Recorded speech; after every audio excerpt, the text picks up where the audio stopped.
Have you ever loved someone so much that you always put them first, doing everything to make them happy? You think, if I just care enough, one day they'll realize it. But that day never comes. Your kindness becomes expected, your effort invisible. Many people believe that the more we give, the more others will love us.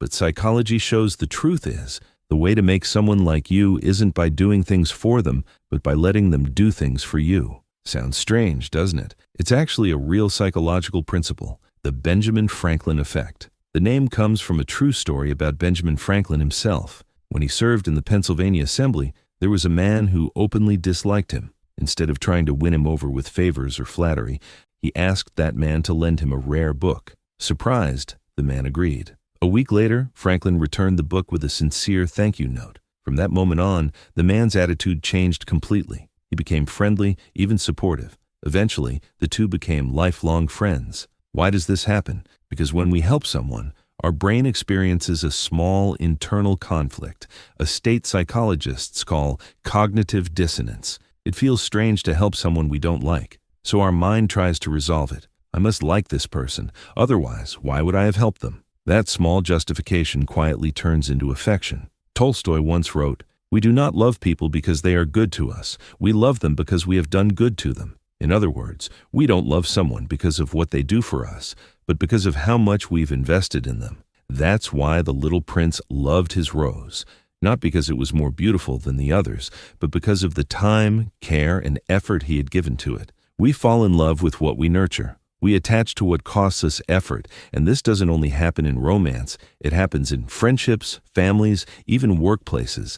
Take Steve Jobs, for example. In the early days of Apple, no major ad agency wanted to work with him. Instead of begging for attention or offering more money, Jobs tried something different. He visited a top advertising executive and said, "I'd like your advice. If you were me, how would you explain Apple to the world?" The executive felt trusted and valued, so he began sharing ideas right on the spot. Within weeks, his agency signed Apple as a client and later helped create the legendary Think Different campaign. Jobs didn't win them over by proving Apple's greatness. He won them over by making them part of the story. The same principle applies to all relationships. So if you want someone to fall for you, or simply to build a closer bond, don't overgive or overplease. Instead, try asking for a little help. Ask for their opinion, seek their advice, let them contribute their time or effort to your world. As the saying goes, to be needed is to be loved. Of course, there's one key rule to follow. Start with small, simple favors. A quick opinion, a bit of advice, a small gesture. Don't overdo it. If the favor feels heavy or manipulative, it breaks the trust. The key is moderation, a light trouble that brings people closer, not a heavy one that drives them away.